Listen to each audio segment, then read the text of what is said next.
الحمد لله كنوجدوا ليها في ظروف جيده، حنا مستعدين لها وبيان كونسونطري. خدينا لي كونساي ديالنا من عند الكوتش ديالنا وطامحين اننا نفوزوا بها. كيف قلتي هو راه ماشي ماتش عادي، راه نهائي، وحنا عازمين باش اننا نحققوا الفوز ان شاء الله.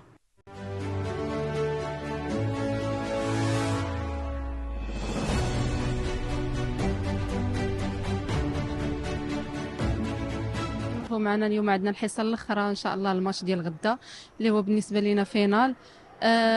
اجواء كدوز زوينه، رغم الخساره ديالنا الاولى. الحمد لله تمكنا من المباراه الثانيه.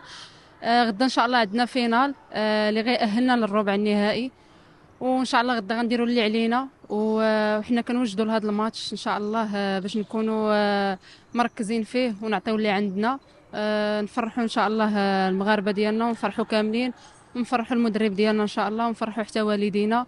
وكنطلب ربي غدا يوقف معنا.